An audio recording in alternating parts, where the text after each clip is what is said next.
Time having arrived, I call this regularly scheduled meeting of the Brockton Finance Committee to order. Madam Clerk, item number 1.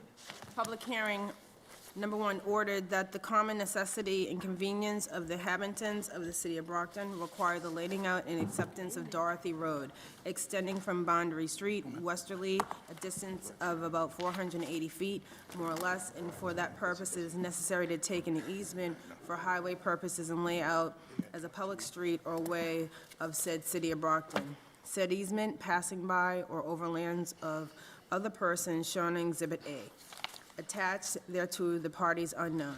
Said layout of said street being 50 feet in width is shown more particularly on the plan entitled Brookfield Heights, Section 3. At Brockton, Mass., scale 1 inch to 40 feet, October 30th, 1958. Drawn by Bradford Savitz, C.E. Quincy, Mass., and recorded at Plymouth County Registry of Deeds in Plan Book 11, page 603. The land taken is more fully described as follows.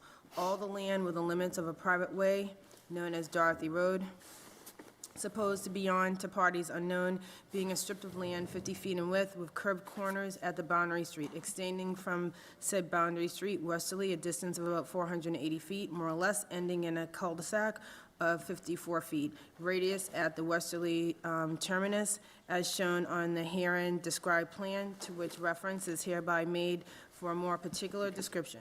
And we have considered and estimated the damages sustained by all persons who have not waived damages in their several estates as follows. No awards.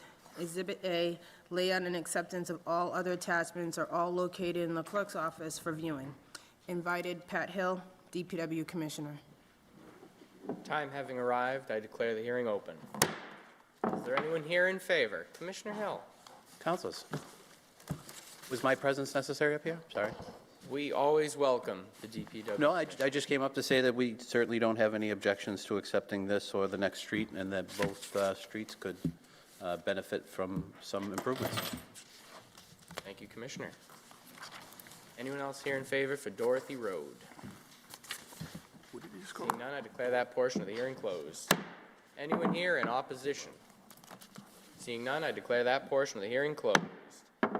Councilors, if I may editorialize for a moment, as this is in my ward, making these roads public changes nothing other than their legal status. It's the first step to make them eligible to be paved. These people are paying the same taxes, bills, and fees as everyone else in the city, and it is my opinion that they deserve equal treatment. That being said, I would appreciate a motion. Motion to recommend favorably. Second. Motion has been properly made and seconded to recommend this item favorably back to the full City Council. All in favor? All opposed? The motion passes. 2, ordered that the common necessity and convenience of the inhabitants of the city of Brockton require the laying out and acceptance of Corolla Road, extending from Dorothy Road, northerly a distance of about 275 feet, more or less, and for that purpose it is necessary to take an easement of highway purposes and lay out as a public street or way of said city of Brockton, said easement passing by or overlands of those persons shown on Exhibit A. Attached here to the parties unknown, said layout of said street being 50 feet in width is shown more particularly on a plan entitled Brookfield Heights, Section 3. At Brockton, Mass., scale 1 inch to 40 feet, October 30th, 1958, drawn by Bradford Savitz, C.E., Quincy, Mass., and recorded at Plymouth County Registry of Deeds in Plan Book 11, page 603. The land taken is more fully described as follows. All the land within the limits of a private way, known as Corolla Road, supposed to belong to parties unknown, being a strip of land 50 feet in width with curved corners at Dorothy Road extending from said Dorothy Road northerly a distance of about 270 feet, more or less, as shown on the herein described plan, to which reference is hereby made for a more particular description. And we have considered and estimated the damages sustained by all persons who have not waived damages in their several estates as follows. No awards, Exhibit A, layout and acceptance, and all other attachments are all located in the clerk's office for viewing. Invited, Patrick Hill, DPW Commissioner. Councilors, the Commissioner, I believe, Commissioner, your remarks were for both? Yes. Yeah, so Commissioner's remarks were for both, and my remarks are for both as well. Is there a motion? Oh, sorry. I declare this public hearing open. Probably do that. Anyone here in favor? Seeing none, that portion of the hearing is closed. Anyone here in opposition? Seeing none, that portion of the hearing is closed. Councilors, is there a motion? Motion to recommend favorably back to the full city council. Second. Motion has been properly made and seconded to recommend this item favorably back to the full city council. All those in favor? All those opposed? The motion passes. 3, ordered that the city council authorizes the acceptance of the hazard mitigation plan from the Federal Emergency Management Agency, FEMA. This plan will reduce the long-term risk in human life and property from natural hazards. Invited, Patrick Hill, DPW Commissioner. Mr. Commissioner. So this plan was presented to the council in April, I believe, of last year, and it was sent to to FEMA following that meeting of the city council. Unfortunately, I think that this plan should have been approved by FEMA prior to the acceptance of the council, because there were some changes that were necessitated by the delivery to FEMA. So we got our final comments back and our final plan revised in August, and the plan that's in front of you is with those effective changes.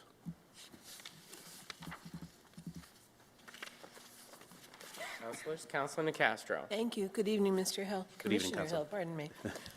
So just briefly tell us, what's this plan going to do for us? This plan is established to overlook all the natural disasters that could occur, whether it be a snowstorm, a hurricane, to assess the city and to devise ways to mitigate prior to any natural disaster. Okay. And who's in charge of carrying this out? I know there's a list of responsible people in here. This was taken on by the city engineer. Okay. And there's financial remuneration involved in adopting this, right? Correct. And what's the amount? So the grant total for this grant was $25,000. It required a 25% match, which is, I think, $6,250. That was done with in-kind services that were done by the city engineer. Okay. And have we received any of those funds yet? I could not pull up that fund. I did speak with Ms. Praval. We're going to look into that, and I should be able to get you an answer tomorrow. Okay. So if we approve it next week, how soon will this all be taken care of? So as soon as this gets approved by you, the final order will go to FEMA for its final approval. I'm assuming that should not take long, probably a month. Knowing the federal government, it takes a while for them to review everything. But they were the ones that initiated a lot of the comments from the initial plan. So as soon as we get the okay back from them, the plan will be finalized. And what is the reporting requirement, or is there one? The reporting requirement for this grant? Yes. So this grant was extended a year, and the final report was due November 2nd. Okay. I have to follow up with the city engineer to ensure that he sent that in. Right. Okay. Thank you very much. Thank you, Mr. Chair. Thank you, Councilor. Councilor Thompson. Thank you, Mr. Chair, and good evening, Commissioner Hill. Councilor. So does the acceptance of this mitigation plan, does this make us eligible for other grants down the road to address hazard issues in the city? It does, actually. There's a significant state and federal grants that this opens the door for. There are a few grants that are coming out of the BIL right now that we've been looking at that require the acceptance of this at the FEMA level to apply. So between that and the MVP grants, it's a necessity that we get this accepted. So this, So this, the acceptance of this plan more than pays for itself and what the city's match requirements are. Correct.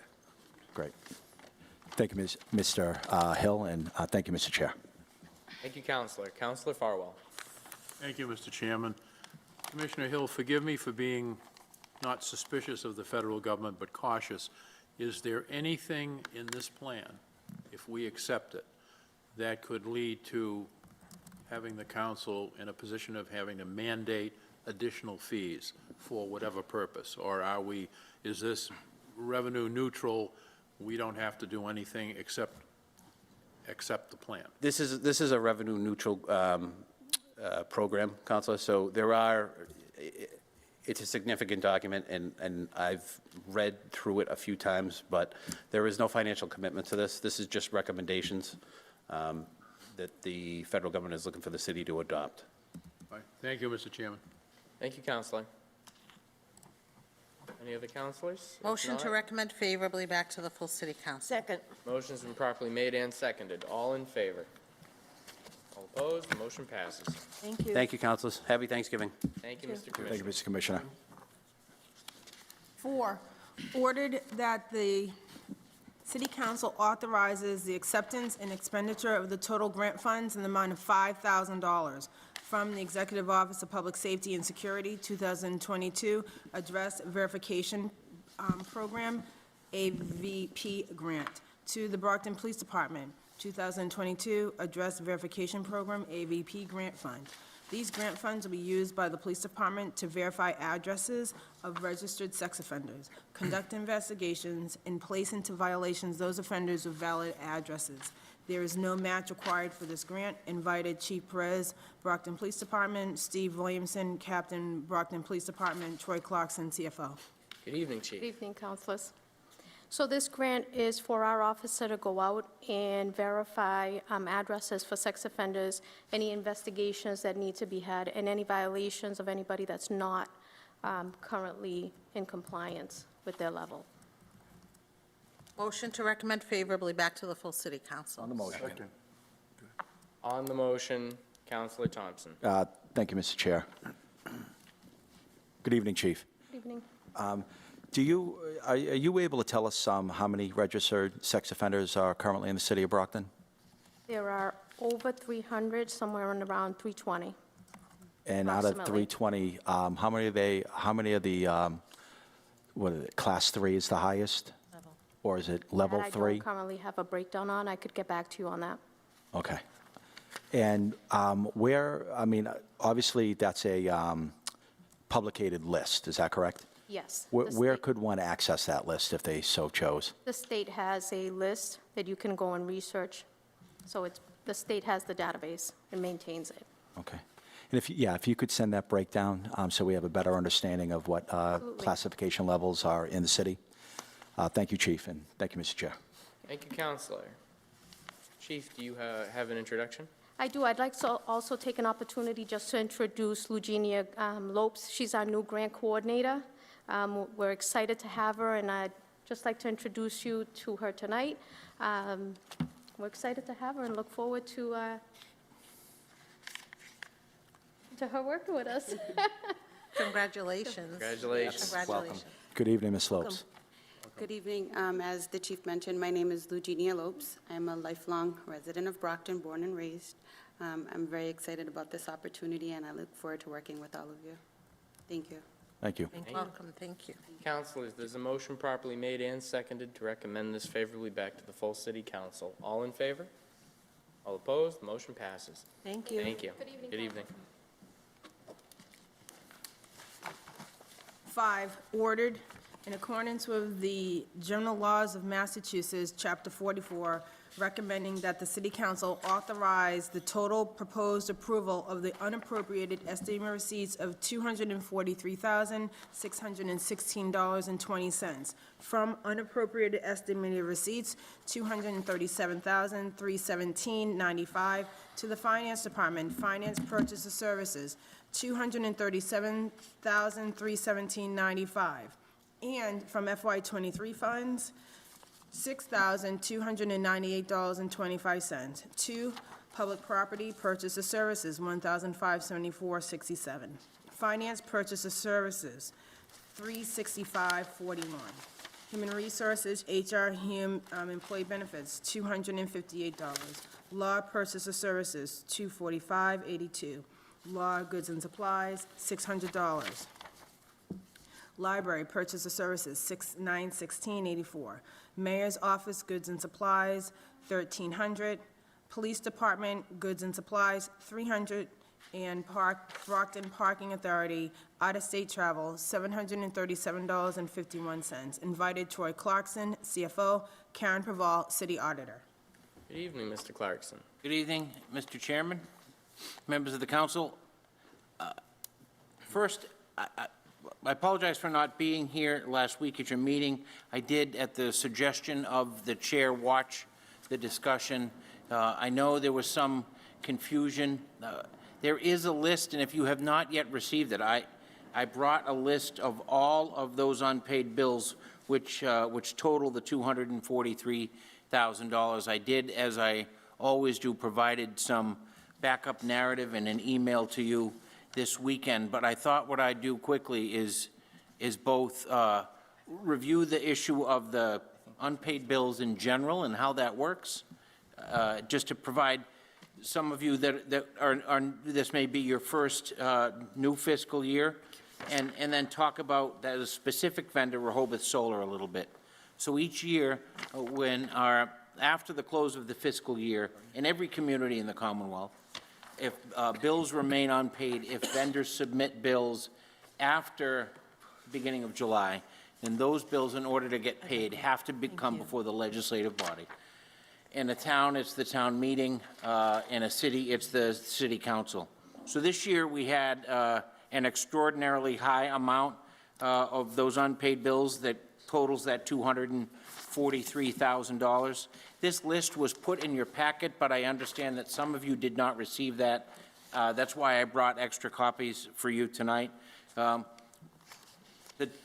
different list of funding sources that exists, in some cases where those funds existed within the FY23 budget, we recommended simply paying it out of those funds, but again, that requires your approval.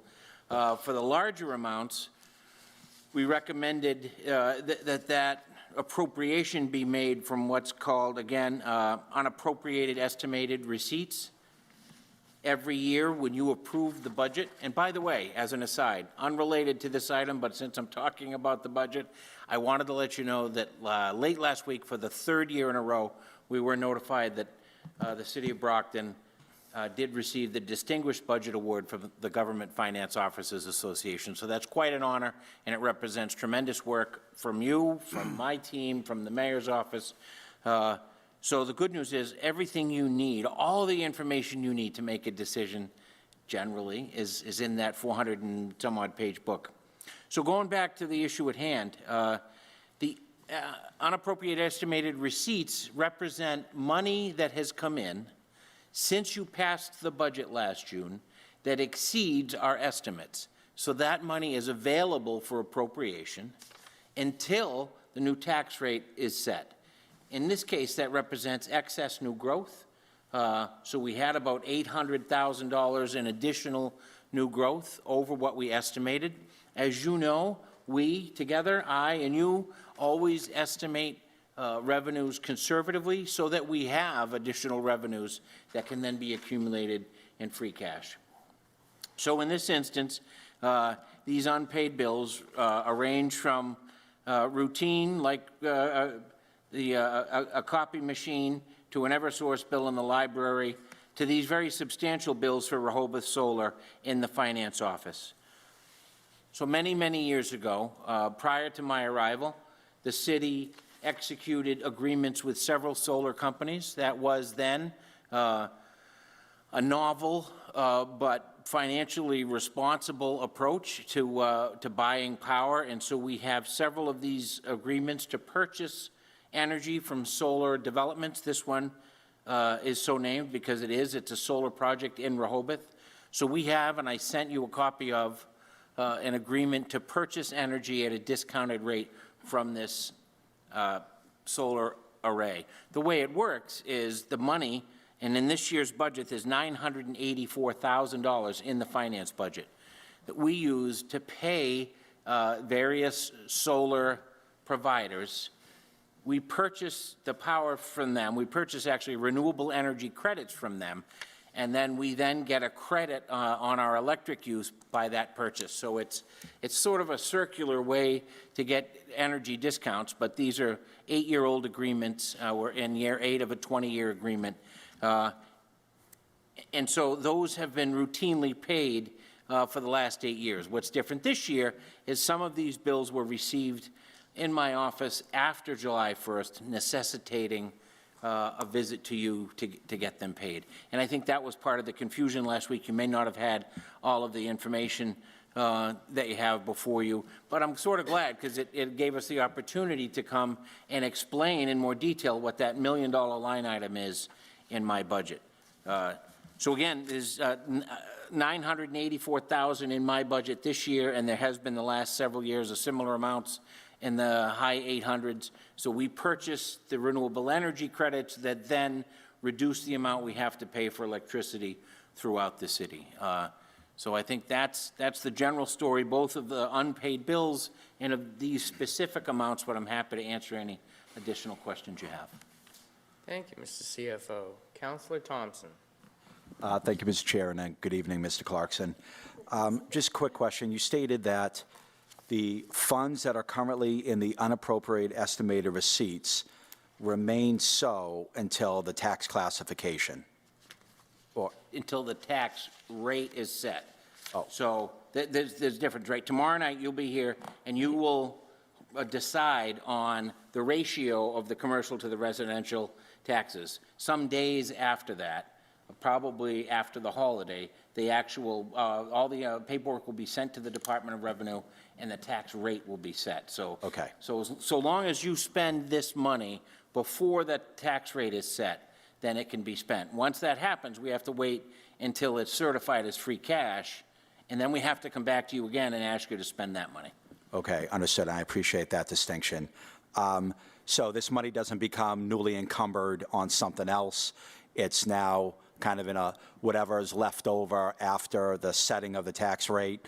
There's a hold on that money until it's determined, until it's designated free cash at the end of the budget session. That's correct, right. Okay. So we really only have up until the tax rate is set to spend any monies out of this account? Right. Okay. And so, and additionally, I think last week, I think we were under the impression that there was only one bill to be paid. It now looks like we have, I don't know, 15 different bills that are being paid through this transfer of money. Yeah, and I think that was, when I filed my certification letter to get this on the agenda, this was attached, and so I honestly don't know what happened in that interim period. I assumed you had this all along. I learned that you didn't, which is why I brought it tonight. So whatever administrative mix-up that was there, I apologize for that. Okay. And so we don't, there are no other outstanding bills that were caught after the fiscal year that need to be paid? Certainly none that I'm aware of, and the auditor is seated behind me, so I'm sure she'd be waving her hand if she knew of others. Understood. I appreciate your explanation. Thank you, Mr. Clarkson. Thank you, Mr. Chair. Thank you, Councillor. Councillor Farwell. Thank you, Mr. Chairman. Mr. Clarkson, for those at home who probably get confused by all this, because it is confusing, we purchased the renewable energy credits.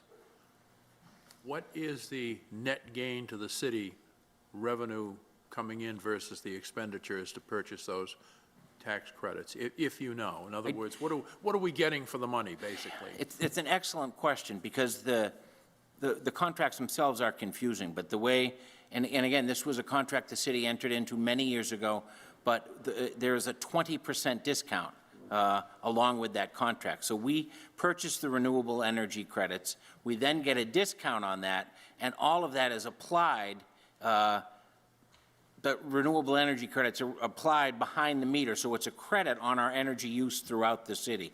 And so we're able to, this money that we spend is then discounted and goes directly against the city's electric usage. So we're essentially paying electric bills with this money, is Right. probably the best way to In describe municipal it. buildings. Yes, of course, yeah, yeah. Okay, and the reason I asked is that there is, and I'll have another question in just 1 minute, but, you know, there's some thought about municipal electrical aggregation, electricity aggregation, where a community can apparently enter into an agreement with an energy provider, and that would benefit, I guess, presumably everyone in the city who is part of National Grid or whatever company it is, and that's a separate conversation. But as a follow-up, given what's happening in the energy world and given inflation, in your opinion, is this contract still going to yield the benefits that originally were intended when we signed this 20-year contract? In other words, are we still on a good trajectory to benefit from this? I believe we are, but since I'm not an energy expert, we've recently asked one of the attorneys we use who has a specific expertise in energy and energy agreements to take a look at these agreements to be able to answer that question definitively. But yes, when I went back and looked at, when you purchase energy like this, it's under what's called a power purchase agreement, or a PPA, and it specifies the per kilowatt hour rate. And the rate in that, particularly given where energy rates are headed now, even though it's 8 years old, is very competitive. But we want to make sure that the remaining 12 years on this contract are favorable to the city. So we're looking into the contract to make sure that it's still in favorable terms for the city. All right, and then lastly, very briefly, the $34,000 and change going to Public Consulting Group, what do they do for us? So we're also taking a look at that contract. That contract is also many, many years old, but we get Medicaid reimbursements in the hundreds of thousands of dollars every year, and that's a complicated process. So years ago, Public Consulting Group was hired to capture those Medicaid reimbursements to make sure that we're maximizing the reimbursements that we get. Thank you, Mr. Chairman. Thank you, Counselor. Counselor Rodriguez, followed by Counselor D'Agostino. Thank you, Mr. Chairman. Most of my questions were somewhat have been answered in a sense, but Mr. Clarkson, if we didn't have this $237,000 contract, what in real dollars would that be costing the taxpayers of the city? Do you know?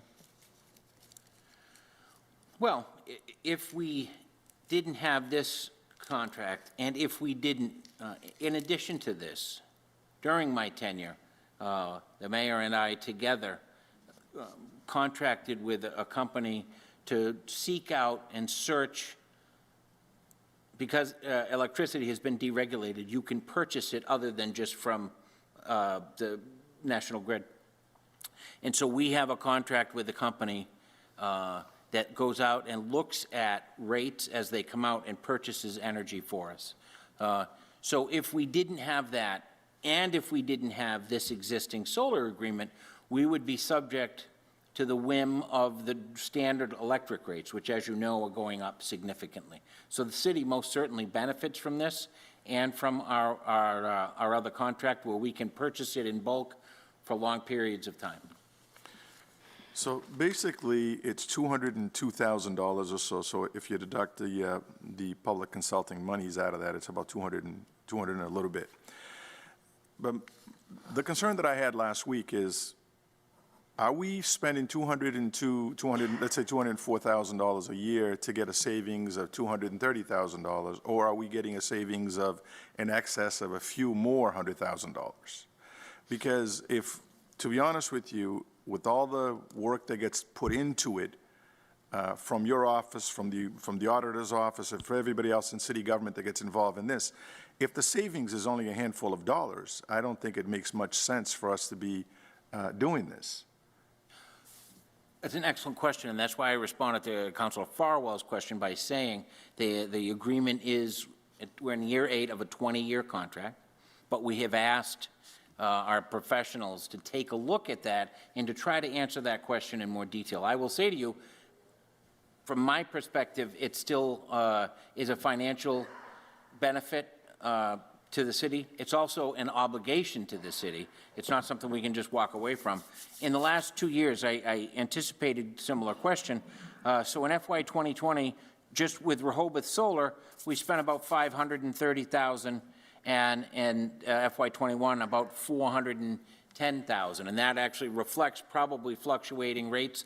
So this, you can consider this money is actually being spent to purchase power. It probably, from a budgetary standpoint, would have made more sense maybe in the Public Works budget, but because I think the agreements originated in finance 8 years ago, that's why the money was placed in my budget. But it is, it is money saving for the city and does make sense because of the discount.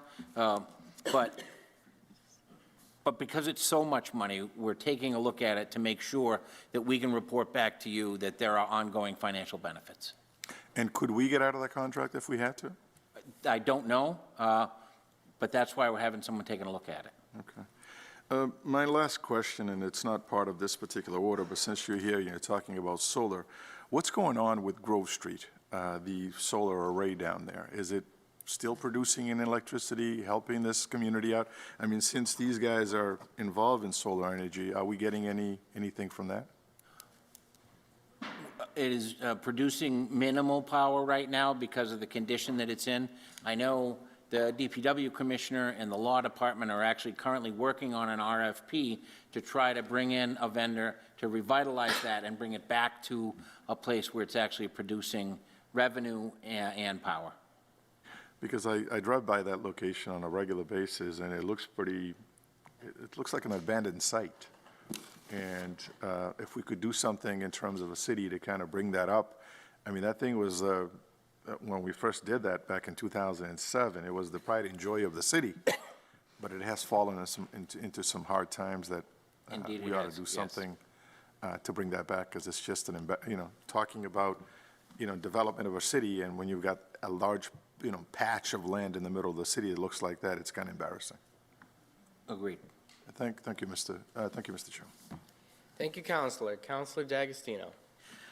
Most of my questions have been answered or asked by my colleagues and then answered, but I was curious on these Rehoboth solar bills. You said they were received after July. When were they received after July?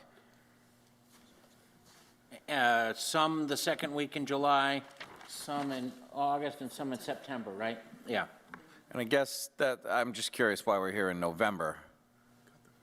Well, so that's a very valid question. We, for some reason, this year, there were lots more unpaid bills than we normally get that were received. And so we made a decision collectively, the auditor and I, that it was better to package all of them together and bring them to you rather than do it piecemeal. Okay. All right. But you said September was the last one. So I guess it just, if we have unpaid bills that go back for months, that's concerning, right? I mean, so I guess what I'm asking is why you weren't in here sooner with this. Legitimate question. I think it got to the top of the legislative pile, so to speak, when it did. Would it have been better for both the vendors and for all of us that it came before you in a more timely fashion? The answer is, of course, yes.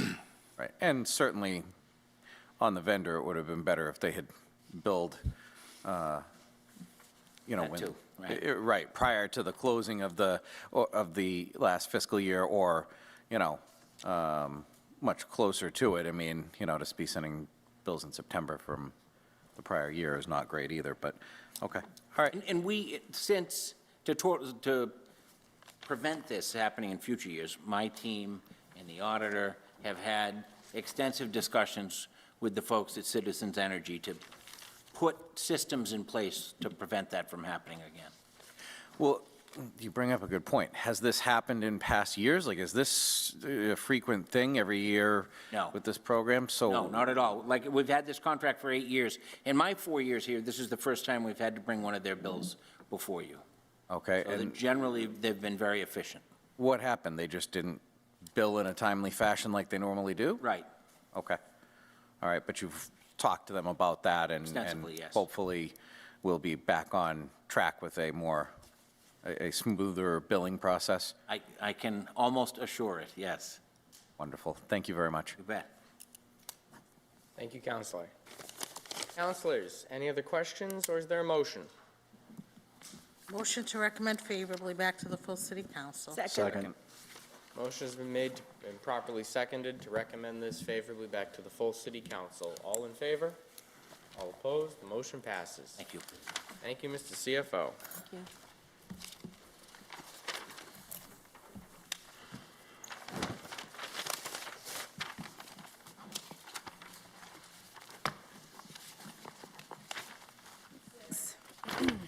Resolve, whereas the Human Resource Department is responsible for the timely professional recruitment and screening of candidates for positions within city departments. Now, therefore, be it resolved, Director of Human Resources, Sandra Sharton, and such other department heads as they may be interested appear before a committee of the council, discuss the factors affecting recruitment of the best qualified candidates for career positions in city government. Provided further that Ms. Stratton share with the council relevant information from other cities regarding candidate recruitment practices and policies. Invited, Sandy Sharton, Director, Human Resources. Good evening, Madam Director. Good evening. Thank you for inviting me. Floor is yours. Thank you. Good evening to all of you. So part of our job in Human Resources is to recruit the best candidates to serve the city of Brockton and its residents. As I think you all know, this is a challenging time for many employers in terms of finding and hiring employees. And this city is no exception. We're competing against the private sector. We're competing against the Commonwealth. We're competing against other cities and towns who don't have residency requirements. And we're also competing against the Brockton School Department, which doesn't have a residency requirement.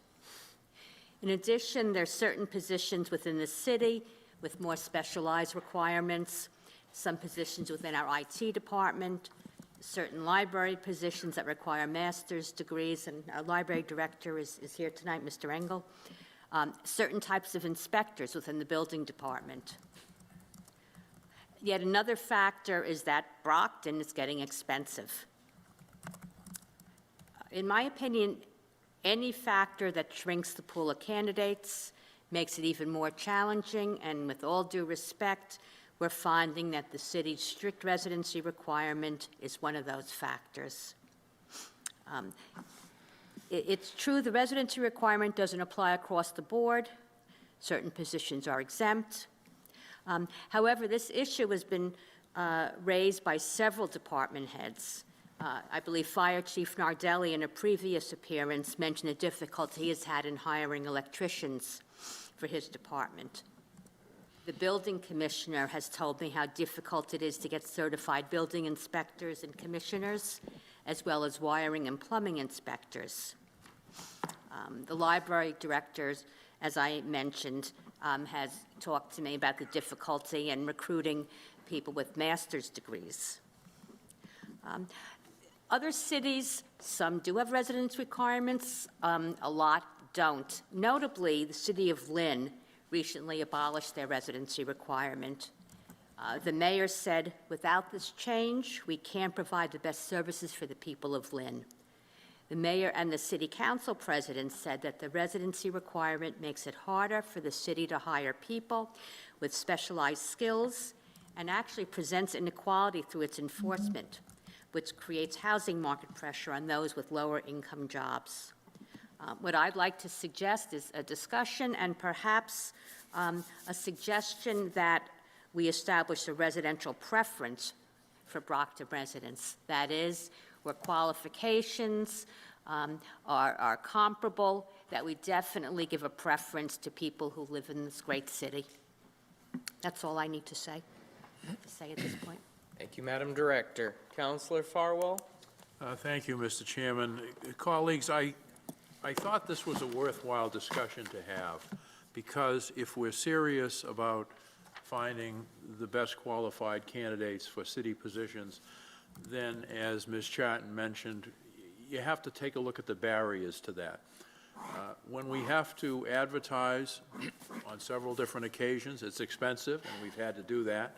As many of you know, we've had positions go unfilled because we could not find qualified candidates. For me, it's also a fairness issue because I've always been troubled by the fact that if you're a certified staff member in the Brockton Public Schools, you're exempt by state law. So the largest number of employees who are charged with what I would argue is one of the most important things in the city, guiding the minds of our young children and helping them reach their full potential, they don't have to live in the city, but yet other positions do. And we've also, years ago, watered down residency where now I think in most collective bargaining agreements, after 7 years, you don't have to live here. So Sandy and I have spoken about this. I think a residential preference would be certainly something that would broaden our candidate pool. And you know, if you're serious about diversifying the city's employee workforce, then again, you want to take down as many barriers as you can. And lastly, the economy now is certainly a barrier to anyone who might want to really work in Brockton and who is willing to move here, but to sell their house and then have a mortgage, which is now up around 6%, is going to greatly increase the financial burden on that person if they were willing to move to the city. So this is not a suggestion that we jump ahead and do something, shall we say, spontaneously. I genuinely wanted to hear from as many of you as possible your thoughts based on the information presented by Ms. Chatton, and then we try to reach agreement and perhaps put forth an ordinance that will help us recruit people into these highly technical positions for which state certification is needed, advanced educational requirements are needed, and diversification of the workforce is needed. So with that, I would yield back and listen to my colleagues. Thank you, Mr. Chairman. Thank you, Councilor. Councilor Tavares, followed by Councilor Thompson. Yes. Good evening. Thank you so much for being here. Actually, I do have a question. My understanding is, like, you know, in Brockton, we don't have the people qualified for the position in city, or they don't have enough education background for them to be qualified to work in city. I'm sorry, could you repeat that? I'm I sorry. say, okay, my question is, like, you know, in Brockton here, we don't have, like, people qualified for the position?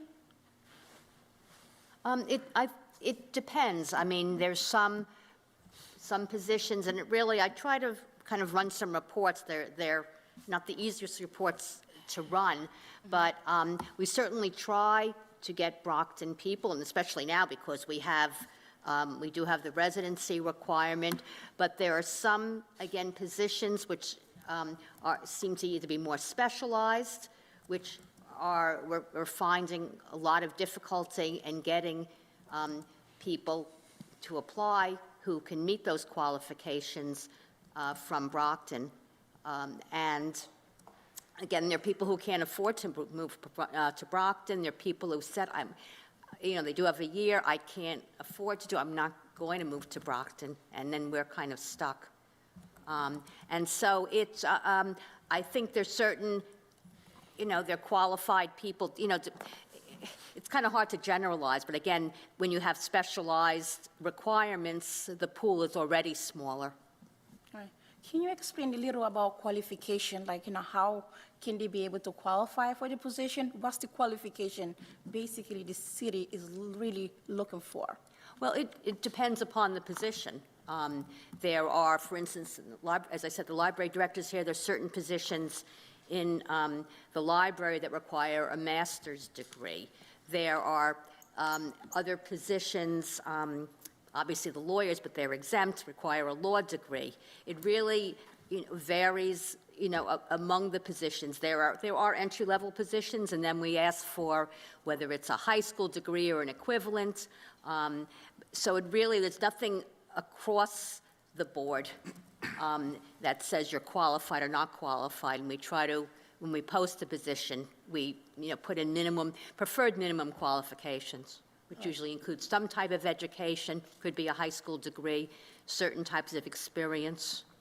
But again, it really varies, and we try to be flexible, because we're always looking for equivalent education, training, and experience. All right. Basically, when you advertise position, you don't find anyone apply for the position, or they do apply, they did not qualify for the position because of the education background? Sure, varies. There's some positions we get no one applying for. There are some positions we might get, there's certain people who apply for a variety of positions without any, kind of across the board. And so they might be qualified for one, they might not be, but they're not qualified for all of them. So it really, again, it's hard to generalize because we have about 700 employees in the city. And so it really depends what the position is. Sometimes we get a lot of people, but they really have no experience in the field that the department head is looking for. All right. All right, I think that's all the question I have for now. Sure. All right, thank you so much. Thank you, Counselor. Counselor Thompson, followed by Counselor Azak. Thank you, Mr. Chairman, and good evening, Ms. Sharton. I'll have to say I don't disagree with my colleague, Councilor Farwell, on the issue of a residency requirement. I honestly believe this policy, its time has passed, and I think some of the theories behind the residency requirement, like, since Brockton is paying the income, we'd want them to stay here and spend, that income here in Brockton, or that somebody who lives outside of Brockton may not have the same, love or energy or whatever to work for the residents of Brockton because they don't live here. When it comes to spending their money, I mean, our economy's changed so much since when this, I believe it was in the 90s, early 90s, when the original residency requirement was passed, with online shopping and, everything, just today's economy. I just don't think that the issue of, income spent in the city is really relevant anymore. And I don't think where you live has really any bearing on the quality of job, the quality of job you would perform for the city. And so I just think the theory behind the residency requirements is outdated. I also believe that, we've been doing this for a few years now, the finding quality applicants and, employees for our city is hampered by the residency requirement. I can probably count on maybe one or two hands how many times the mayor has been before us seeking a waiver of the residency requirement because we found quality people who just cannot meet it for a variety of reasons. So again, I believe the residency requirement and the ideas behind it and the policy itself, I believe the time has come and passed that it makes sense for the city of Brockton. I think we would be better served with your recommendation of a Brockton preference. And not necessarily require anybody to live in the city. And so I don't know if this would be through you, Mr. Chair, to Councilor Farwell, or maybe you, Ms. Charton, if you could answer it. So from my understanding, this was a referendum vote for the city back in the early 90s. What would we have to do if this council so chose to revoke our residency requirement? What's the process of revocation? If I may, Counselor, the referendum was, to my understanding, a expression of the will of the voter. It would be, I think, good, at the very least, good form to have another referendum.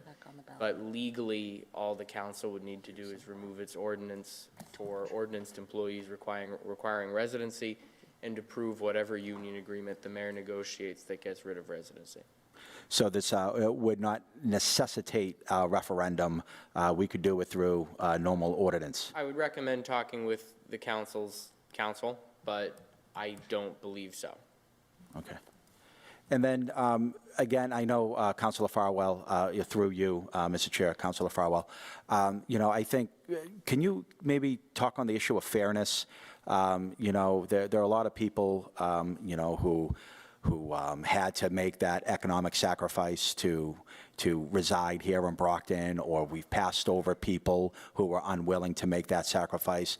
Maybe we could just talk a little bit about the fairness of now completely removing that requirement.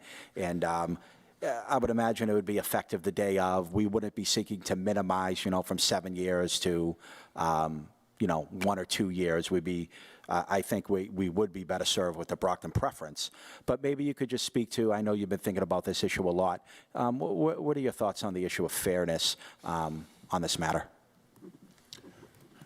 I think any time government imposes a restriction that we find unfair, burdensome, illegal, immoral, unethical, we should attempt to do away with it as quickly as possible. And you are absolutely correct. We have taken the lower-paid employees, who perhaps are administrative assistants or they're secretaries in the guidance department at Brockton High School, and we have said to them, if you want to qualified candidates, if you want this job, you have to live here. But the guidance counselor for whom he or she may work can live anywhere in the state they want or live out of state. And I just find that so inappropriate. I feel badly that this issue of residency got to the level it did. When you have to have your gallbladder out, or you need an attorney, or you want an architect to help you with plans for your home, you're going to go to the best qualified person. You're not going to say, well, I live in Brockton, so if I choose this person and they live in Brockton, I'm going to get a better deal. So in terms of fairness, I think we have been unfair. I think we've been unfair to the taxpayers because Sandy, Ms. Chatton and I spoke about this, and it's hard to quantify. We have lost exceptional candidates because they simply could not afford to move to the city, or they were taking care of an elderly parent or parents in another community in a home, and they couldn't afford to uproot those parents and move them to the city simply to be able to work here. And I think given the salary levels that we're now providing, and we have made significant adjustments, and where it's taxpayers' money, we've got to focus on getting the best and the brightest here, as well as fairness. And I feel strongly about this. I know politically, it used to be the so-called third rail, don't touch residency because, it'll be a fatal effort on your part. But you know what? At some point, you got to tell the truth. It's holding us back. I think, and I presume I can share this, that you just hired a diversity, equity, and inclusion person, and they live in Stoughton. And you know what? They're highly qualified. They're top-notch in their work. And you know what? I'll sponsor the residency exemption if I have to, because I think the HR department in this city needs that level of talent. And I'm sorry to be so long-winded about this. A little. Right. No, and I don't disagree, and I appreciate your comments on that. So, last question: would this only affect ordinance positions, because all those a lot of the employees are under union contracts? So the council can only act to affect ordinance positions unless they're voting on approving a contract negotiated by the executive branch. With the expectation that in future negotiations, the residency requirement for union contracts would be removed as well, or we just leave that to them? The council could express that will to the mayor, but it would be up to the mayor and whoever the mayor has negotiating with him. Understood. And Councilor Farwell and Ms. Charton, I appreciate you bringing this before the council. Again, I believe the residency requirement is a policy whose time has come and passed. So I would support moving forward with an ordinance change for a Brockton preference only. Thank you, Mr. Chair. Thank you, Ms. Charton. Thank you, Councilor. Councilor Azak, followed by Councilor Rodriguez. Thank you, Mr. Chairman. Good evening, Madam Director.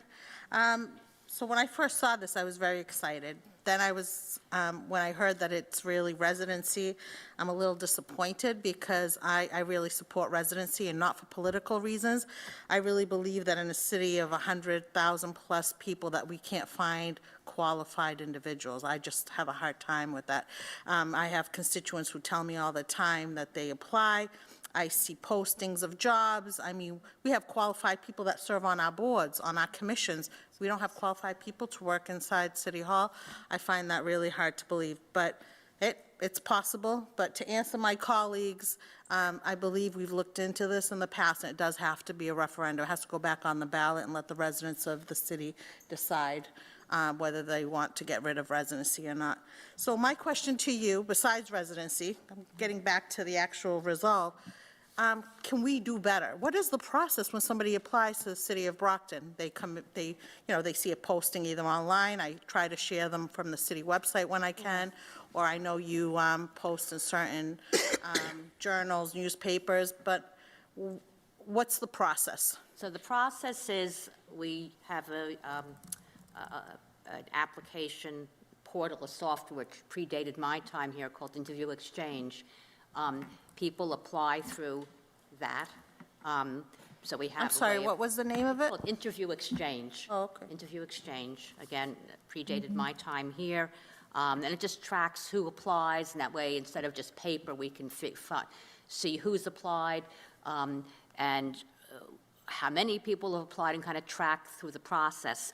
So when they apply, most positions have deadlines. Some say open till filled, but they usually will have a deadline.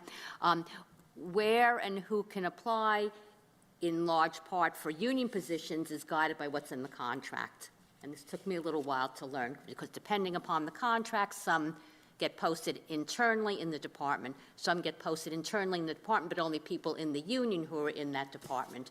Then some go, then there's a second level, they go to another union, and then they go external, and then some go directly external, some don't, and so there's kind of a staged posting. Once someone applies, let's say there's a deadline, the department head or the hiring manager looks at them and determines, who, if anyone, do they want to interview, who meets the qualifications and who wants to interview. We in HR, and it's usually Michaela, my administrative assistant, who will set up the interviews and make sure we have at least 2, hopefully 3 people interviewing, that we look at the questions, make sure that they're, fair and standardized. Interviews take place, assuming that the hiring manager and the people on the committee, depending on the position, sometimes we have larger search committees, we will send a conditional offer, what's called a conditional offer, and it's conditional upon, 1, that they pass a Corey check, and 2, that we check references. We've changed the order a little bit. We used to check references, but sometimes that took so long. So now we do the conditional offer. We check references. Again, my office does all that. And then we, assuming the references check out, which they usually do, and assuming the Corey checks out, which it usually does, we will send a final offer. Sometimes there's some negotiation on salary and, other questions. And then hopefully we give an offer and they accept. And then we also have, with people who aren't selected should get we try to get back to them, and we have kind of emails we'll send out saying, we're sorry, we, haven't, we've chosen another candidate, keep applying. So that's it in a nutshell. Okay. And then the external is in a whole different thing, because we, depending on the position, we try to market it to different markets. Thank you. So that was what I was going to ask, is are individuals contacted if they don't get an interview? I mean, I get a lot of complaint, not recently, but, in the past years, constituents would tell me, I applied for a job and nobody called me, I never got an interview. People in this room I've heard it from, Sure. So I just want to make sure we're following that process, Yeah. so people know where they are, whether they're applications been received, and if they didn't get an interview, I mean, many individuals feel they were qualified. Sure. Why didn't they get an interview? So, Sure. So my understanding is that when someone applies, there's an automatic, basically saying thank you for your application. So they'll get an auto reply, because again, that's the interview exchange. And we, again, really have, because we get so many applicants for some positions, we have emails that are kind of personalized, and we'll explain, we're sorry. We are impressed by your qualifications. And that decision is generally made by the hiring manager. We do the ministerial work. If people don't hear, then please have them contact me. Or if they want some more feedback, again, I probably would have to refer to the hiring manager, but I certainly would be glad to do that. okay. So the other question I have for you is who's at the interview table? I know in past years I've asked this of previous HR directors, so now that you're here, who's at the interview table? Okay, so again, depends upon the position. So for instance, for the DEI manager, who we just hired, a higher level position, I was at the table, the chief of staff was at the table, somebody from the, one of the department heads was at the table, and then somebody from the finance office was at the table. For the more kind of entry-level positions, it would be the department head and a second person. Sometimes someone from my staff will be there if they can. So Michaela might sit in, or someone else. So we, at least two, hopefully three, and again, for higher level positions, assistant director, which we've been interviewing for, again, 4 people. Mr. Clarkson was there, someone from the law department was there, I was there, chief of staff was there, I think that was it, yeah. So you've answered my question pretty much. So either yourself or somebody from your department is at these interviews? Yeah, usually, I mean, sometimes for the entry-level administrative one position, someone from HR is not always there. We try, but again, just because of our workload, it's impossible. Now, what about the diversity and inclusion manager? Are they involved? Because that's what we want to make sure that we, if that's what they were really mainly Sure. hired for. Yeah, well, they just started last Monday, Okay. so, but yeah, the intent is for them to, one, look at interview questions, as Ms. Kiner did when she was here, and also to participate, and also to get involved in the interview process, and also just recruitment. How do we, really spread our wings and recruit to have as diverse an applicant pool as possible? Perfect. So lastly, I would just, do we have a process and procedure? Do we have something that's available in your department that's a procedural manual that tells your, whether it's for yourself or your department heads, how the process, or the hiring process? Well, we actually, so Michaela, when I think before I was permanent, actually came to a department head meeting and went through a whole kind of explanation, and we do have, there is hiring guidelines that predated my time here. I think they're going to need some tweaking, but we do have that. And then we also, I think it's probably time for another tutorial for department heads that Definitely. explains this. Because I agree. So I definitely think that's something that needs to be done.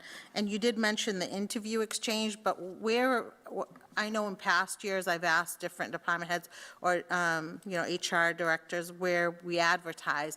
Where are we advertising besides on the city website, where people at home can look for these jobs? Because I truly believe Brockton has qualified people for some of these positions. Sure. Maybe not the electrical fire, firemen, but I know other positions, maybe, we Sure. may be able to find somebody. Well, and the other thing I just mentioned we do, in the employment application, we'll always ask people, where did you find out about this job, or where did you hear about it? A lot of times, it is the city website. People do look there. Sometimes it's from a city employee. Right. Other places really, again, depends upon the position, because for instance, we have to look internally But then, so generally, we'll at least put it on, again, Mass Municipal Association. We'll put it on kind of industry or other association websites. We have someone in the assessor's office, so we just posted that in the MAAO, I think is the thing. I'll ask department heads, where do you think? We've been reaching out to, Bridgewater State and to Stonehill, and just kind of trying to make some contacts there to reach out to not just their alumni, but also people through their departments. Maybe some of the professors know of people that might be interested. We have some positions open in the mayor's office, so we've been doing that. So it really varies, and I reach out to department heads because I'm always looking for new places to post. And But what about like on, I know I've heard of Indeed, Moss.com, all the, that's where most people that are unemployed, I think. we've done Indeed, and we've even done paid. So there's free Indeed, and we've done paid Indeed. The quality is varied, and again, because so many of the people aren't from Brockton. So again, something as broad as that, we're not really getting Brockton people, which is what we're looking for, people who even live near Brockton that might, move to Brockton. LinkedIn, we've done that. We put it on the city's social media. I put it on my own LinkedIn page. We've done paid LinkedIn. We've done a variety of those. We've looked into some other kind of social media or platforms such as Indeed. And again, the problem is, one, they cost money, but that's okay if we get a return on our investment. But two, the people who are applying, they apply from all over the world, which is great. But in terms of they're people who just apply for anything. And so again, Indeed is not my favorite platform, but certainly we use it. And they actually will pick up from Mass Municipal. Sometimes they'll pick up those postings, so that even if we don't put it on there. No, perfect. My question is just to make sure that we're putting it out there, because in the past, it was just maybe on the city website or just, word of mouth. So it's important that we get the word out to be able, you don't know where somebody's going to see the ad. And I am all about for the best candidate for the job. Hopefully it is a Brockton resident. That's how I always looked at it. But thank you for your presentation. Thank you. Thank you, Mr. Chairman. Thank you, Councilor. Councilor Rodriguez, followed by Councilor Nicastro. Thank you, Mr. Chairman. Ms. Charton, how are you? Okay, thank you. I have a different take on this thing, because one of the issues that I have in the city is the fact that we don't do a very good job in retaining the people that we have. We have lost several individuals. In your office alone, I think we lost 3 of them in the last couple of years. The HR director, the diversity individual, and as well as the assistant that we actually had hired. If we don't do something to retain the people that we're getting, it makes very little sense to continue to do, it's that old saying, doing the same thing, expecting different results. Sure. So, and I'm going to go back a little bit, because our current treasurer, him and I worked at Bradley's together. He was a shoe department manager, and he was given a job as the assistant treasurer in this city. And today, he's the treasurer of the city, doing a very good job. So if you go back and say, well, we're only going to hire somebody who has treasurer experience, he would have never gotten hired. Sure. Because individuals sometimes don't get that kind of an opportunity. Absolutely. And the same is true for a lot of people from my communities. And I'm talking about the communities of color. Because you keep advertising these positions in the website and some of the sites that you're going through. Just to give you an example, the police chief called me up a little while ago that she was looking for some call takers. I think we sent her over 20 people with a little effort in making a phone call. Now, she could have very well just put it on the city's website and got absolutely no answer and come in and say, hey, we've got a city of 105,000 people. We can't get 20 call takers. The point is that we do not give people the fair shot and opportunities to apply for positions within the city. I'm going to bring her name up, and I've done this often, The young lady that's sitting behind that counter there doing all this videotaping for us here today was a 17-year-old volunteer at Brockton Community Cable Access. She started hanging around with people that were doing this stuff, and today she is our cable access coordinator here at City Hall. I think she's only 19 years old. So you look at Brockton High School with all the children that it has and possesses. We don't give individuals in this community a chance. We sit here hiding behind the fact that we can't get qualified individuals coming from, everybody that's coming from the outside. And I have this thing about, listen, I live in this city because I choose to live in this city. If you're going to come in and make $1 out of our city, you should want to live with us.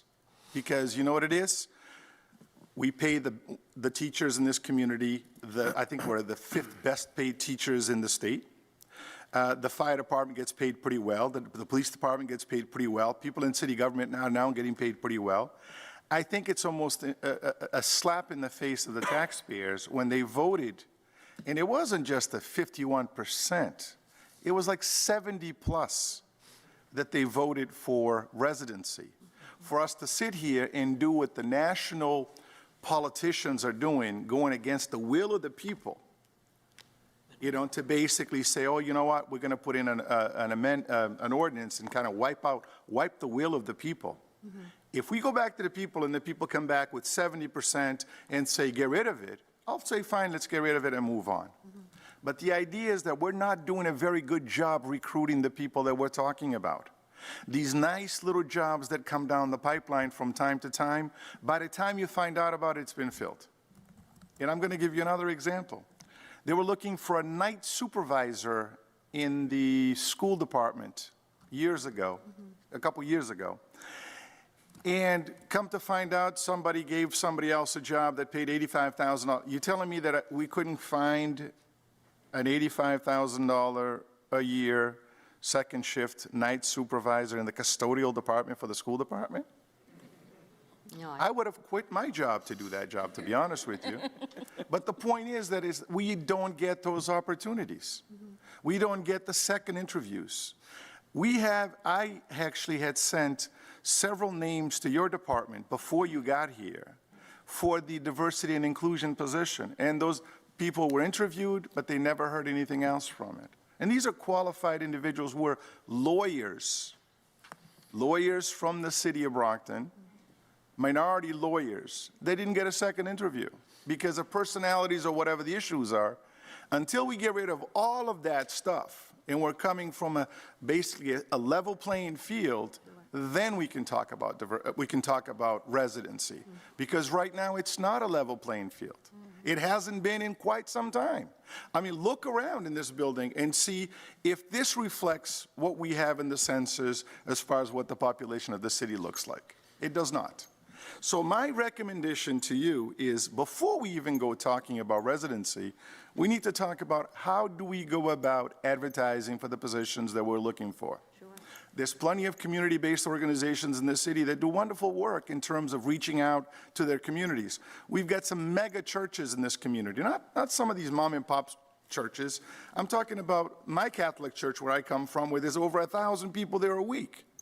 So if you can go to say on their bulletin board and say, look, the city is looking for an X, Y, and Z, I am sure you can get out 105,000 people in this community. You could get somebody to apply for a position. Okay. I am sure. And I think this is something that we need to start doing because, yes, it's all well and good to sit here and say we're not getting qualified people. I'm not saying that we couldn't get a NASA engineer to work for the city of Brockton. Yeah, maybe we don't have one of those. But there's plenty of other individuals that we can get. And remember the example I just used with the young lady from from cable. If you give somebody an opportunity and you give them a chance to learn the job and go along with the job, before you know it, they're running the show. And that's what I think we need to start keeping in mind, you know, before we can talk about, you know, going against the will of the people that voted for this, for the residency in this city. Because it makes no sense when you've got 100,000 people, and you said it yourself, there's 700 people that work for the city. You're telling me, first of all, not all 700 are looking for a job at the same time. We probably hire around 20 to 30 people a year. in some of these positions that we're talking about. Out of 105,000 people, we can't get 20 to 30 people to apply? Perhaps we're looking in the wrong place. Perhaps we're looking in the wrong place. Perhaps we need to take our shades down and start looking at things from a blank view, a blind view in the sense, to make sure that when we truly want to diversify this community, that we look into diversifying the community without holding anything back. So before I think you do that, I think you need to start working with some of us that actually work on these community-based orgs or churches or whatever to help you in terms, and again, it's free, it doesn't cost anything. No, I hear you. You know, to help you advertise, because we've got some clear examples how it's worked in the past, and it can work again. But my point is that, you know, those that don't want to live here, honestly, I don't want them to work for the city either. Because if you're going to live with me, then you should benefit and you should reap the benefits of what comes down from the city. We have a fire chief who lives in the city. If he likes living in the city, because otherwise he wouldn't be here. But the point is that you want to live here. So if we keep sending a message that, yeah, we're going to exempt you from this, we're going to go out in Cambridge looking for somebody to come and work in Brockton or Springfield or whatever, what message are we sending to the young people in our community? That as soon as you get old enough that you can drive out of town because it's okay to go, because we don't grow our own in this community, and we need to start doing that. No, I understand, I hear what you're saying. Thank you, ma'am. I understand. Hey, take it easy, dude. Ooh. Andy, you're good. I'm finished? No. No, I thought, oh, I'm good, meaning, okay. Is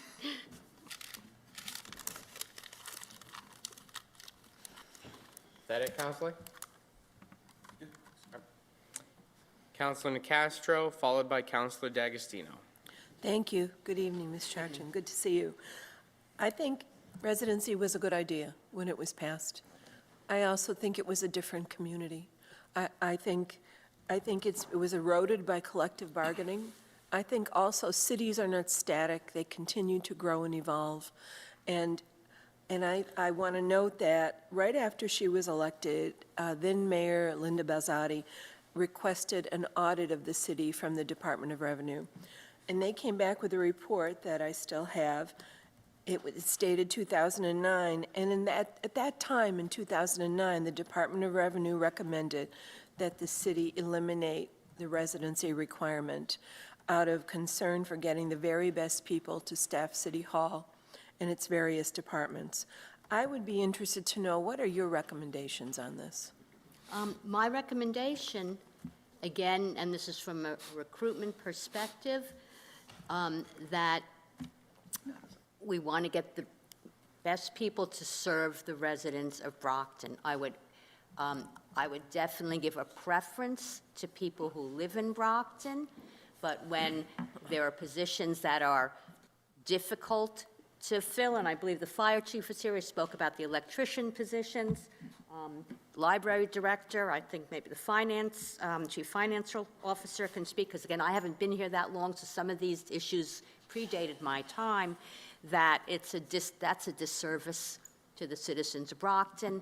I would recommend a preference for Brockton residents, and a preference, and I even think that's better than, our residency requirement doesn't even require you to live here now. It says you have to move in within a year. I'd rather look at those people who live in Brockton and say, you live here, you're qualified, I'm going to give you a preference. I'm going to give you, I think that's a great thing. As opposed to people who, here, they might ask for a waiver, they might leave, when it's time. And I think that really helps the residents of Brockton. At the same time, I don't want to diminish what others are saying. I would love to work with whoever to expand where we're recruiting. And look outside the churches. I think that's a great idea. Other community organizations, I would love to do that.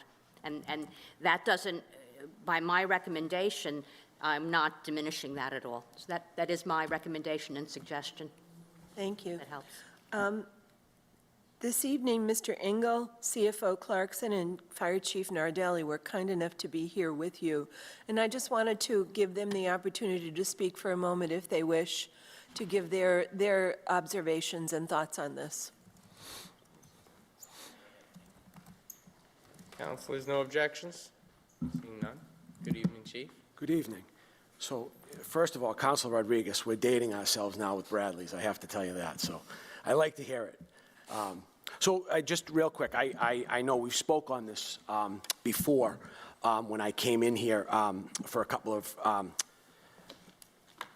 times, different things that have come before the Finance Committee, and we have had some difficulties. I've now been trying to hire an electrician for almost, we're going on 6 months almost, and we're getting close. I think we do have potential candidate. I walk a path of two sides with the way our department operates. We have the civil service side where you get residency preference, which I think is incredible for firefighters that are coming onto the job, because that is a preference that's given to someone who lives in the city. Now, why civil service was developed many years ago was to get rid of nepotism, get rid of things of that nature, but it was also, the good part about it was city jobs for city kids.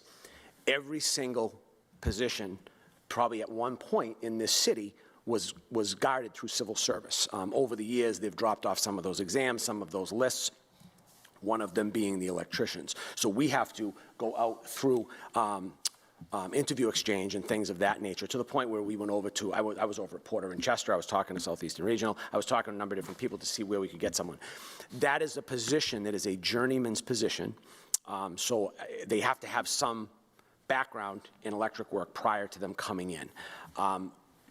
One of the other exams that is given by civil service is the fire alarm operator exam. Now, that fire alarm operator exam, I've just had one fire alarm operator leave, and we received a list of 16 potential candidates. 6 of them came in, and only 2 of them returned packets. Now, they don't really give feedback as to why they don't come back. I reached out to a couple of them and didn't hear back from them.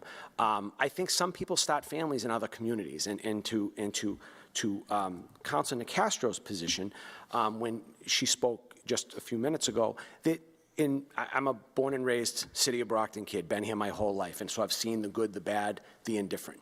And when residency went in, it was because this city was a different place, and I think we all know that. This city had fallen on some very difficult financial times. I think now it is very expensive to buy a home in Brockton, and I think by looking at some of those fire alarm operator candidates, they were probably not my age, or me and Councilor Rodriguez remembering Bradley's age, but I think one of the things they were older, and a couple of them came in, I talked to them, they had kids, this, that, the other thing. They may not have wanted to uproot their families to move into the city.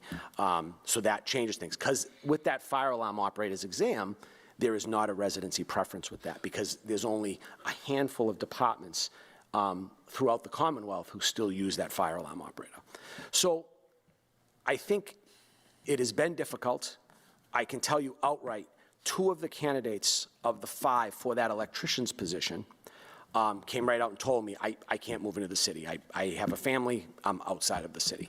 That was different. Obviously, that was, again, they came in through interview exchange, which I think worked. We got quite a few people right out of the gate.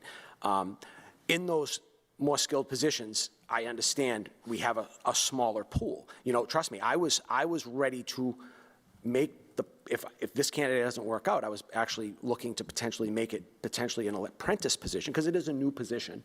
I was looking to make an apprentice position to maybe open up that pool even greater. I didn't want to go with that because I don't think that would have been fair to the individuals that are working in that signal division and doing that job every day. But there are difficulties in hiring, and I can completely understand that. And I don't think it's because I don't think it's because people don't want to live here. I think it's more they don't want to upset their family dynamic now. You know, I'm probably one of the biggest cheerleaders for this city and what we have going on here. As you've heard me say in the past, with downtown is going to be a different place in a few years, and I look so forward to that. So I am probably your first and foremost one of the, outside of you folks, defenders of what the city is and what it can be. I think it's just difficult environment at the time when they're applying for these jobs. And I hate to ramble on. I could probably talk about this all evening. But if you have any questions, I'd be more than happy to answer as well. Thank you. Mr. Engel? Councilor Nicastro still has the floor, I believe. Oh, okay. Okay. Oh, sorry. Mr. Engel, would you like to come forward? No objections, councilors? Seeing none. Good evening, Mr. Director. Good evening. And good evening to you all. I'll start out by saying that in 2016, in December, when I took this job, I had sold my house in Rockland and purchased a house in Brockton in the summer of 2017. So I had no problem doing it. And I think it was one of the best moves I've ever made in my life. With that said, the public library in the state of Massachusetts is governed by several chapters in state law, Chapter 70, Chapter 68, I think, 67. And they're very specific about educational requirements for professional librarians, very similar to the school department with their educational requirements for their teachers. So I have to hire librarians who have master's degrees from American Library Association accredited programs. There are not that many in the country, actually, anymore. The only one in Massachusetts is Simmons College up in Boston. So I get where we want to hire people who live in the city, and with my library assistants and the positions that require high school education, some college, some community college, I will tap that vein to the extent that it is tappable. But where I falter is with my professional librarians. I don't have access to MLS candidates that happen to live in Brockton. And so that becomes an issue, and it's an issue that I can't change because I'm bound by the state law to follow their rules. And so I do what I've been doing for my entire career. The American Library Association has the Spectrum Scholarship. I'll back up a little bit. The library profession as a whole is dominated by women and dominated by white women. Second only to that, you have men, and they're white men. So the American Library Association recognizes that as a problem. So they have the Spectrum Scholarship. And what that does is it allows people like me to mentor people of color, people of other ethnicities, to go into the field. And when I was at the Berklee College of Music, I did this numerous times. And I've had some very successful people who are now in very high-level places, and I'm very proud of that work. And I've been doing that here in Brockton as well. Where I can, I've been mentoring our staff to go and get their library degrees. The union is very generous in giving, or the city, excuse me, is very generous in giving the unions a 50-50 split with their education. So you can get a bachelor's degree in library science for a decent price while working in the Brockton Public Library. And I've done that half a dozen times in my 6 years here. I think that's a pretty good record. But it's not a vein that I can continually tap. The opportunity is not always there.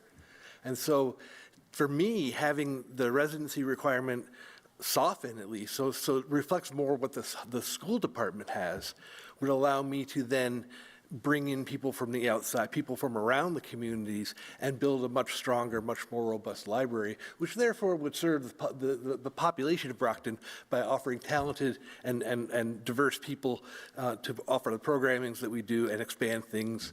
And I see that as a net positive for the city. And so that's where I'm coming from. And I think that's why I would support, and I do support, that we soften the residency requirement, at very least at the levels where you need to have some education. If you want to bring in that NASA engineer, you got to soften it a little bit so you can find that NASA engineer in Cambridge, because that's where they are. And so, I think it's a gray area, and there's a lot we can do together collectively to improve the city. And I think that we need to look at this from multiple points of view. And I think at the end of the day, all this effort that we're talking about now is going to make Brockton a much better place and a great place to live and be and hang in. So really, that's what I got to say, and I appreciate your time. Thank you, Mr. Engel, and I thank all of you for speaking with me and us. Thank you, Mr. Chair. Thank you, Counselor. Counselor D'Agostino. Thank you, Mr. Chairman. For me or for? No, you're all set. Yes.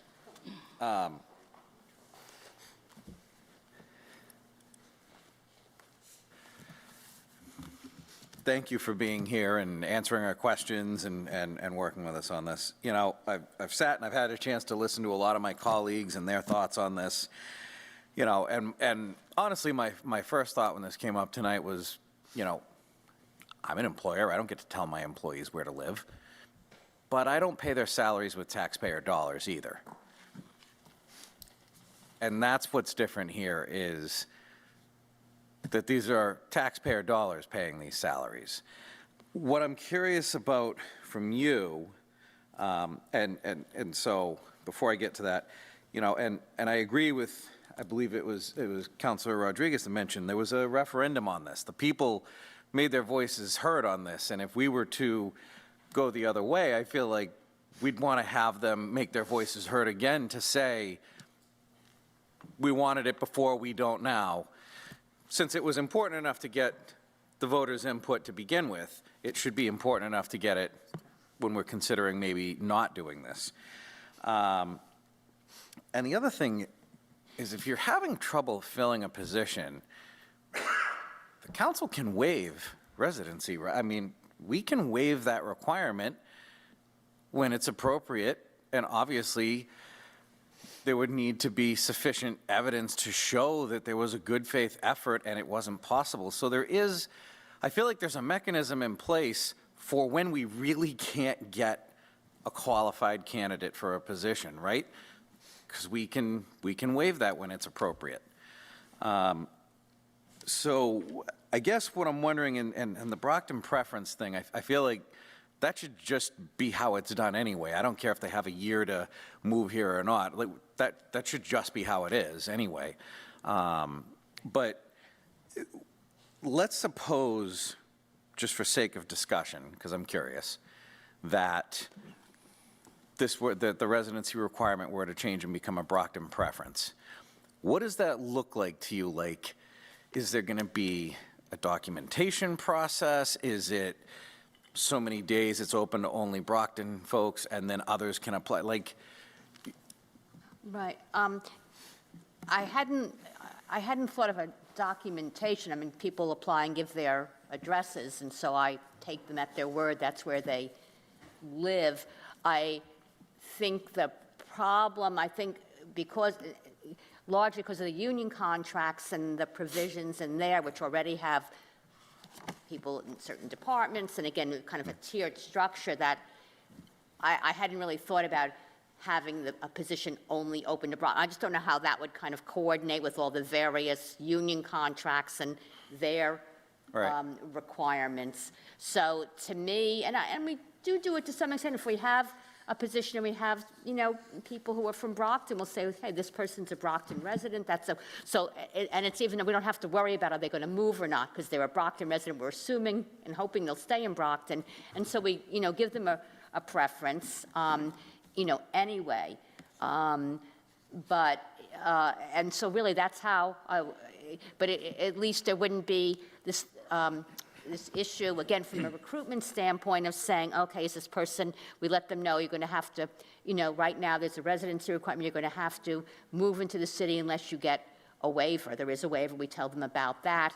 And that's been, we had an interview, we interviewed someone, trying to think, it was last week, I think you were at that interview.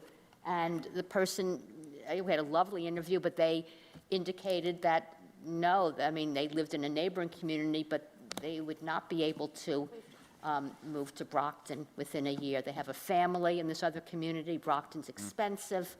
And so, and that's really what we've been facing. And even with the waiver's not guaranteed. So you could have someone, and I, you know, I think we tell people that that is an option. But again, it's certainly obviously, and it shouldn't be guaranteed. But again, you know, it isn't guaranteed. well, I'm glad you said it shouldn't be guaranteed. No, 'cause it shouldn't be. It certainly shouldn't, right? No, absolutely not. If they know that going in and they come in, and that's the thing I'm getting to, though. Like, if you came in or a department head came in with evidence to back up the fact that they absolutely have done everything they could to fill this position with someone who lives in the city or get somebody willing to live in the city and they just can't do it, and I don't know that we'll get to tonight what sufficient evidence is. Right. But I feel like if there was enough there to show that truly the effort was there, I mean, the council has granted waivers in the past. Right, right. Normally, my understanding, the waiver is someone, I'm just trying to think, because they do have a year, and again, I haven't been here for any waivers myself. And we haven't had, I mean, we've, generally, when, I'm trying to think of our latest hires who don't, and including our DEI person who lives in Stoughton. And we assume that, and we hope, they know about the year requirement.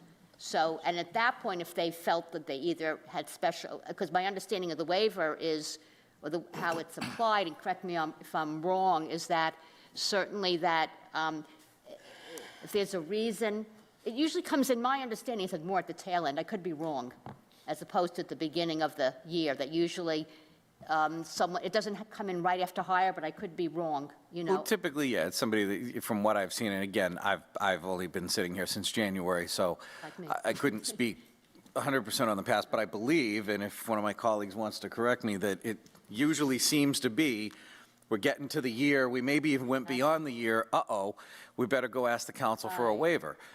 And that's not how it should be either, because then now we're in the position of, all right, so if we say no, now we have a vacant position. Right, right.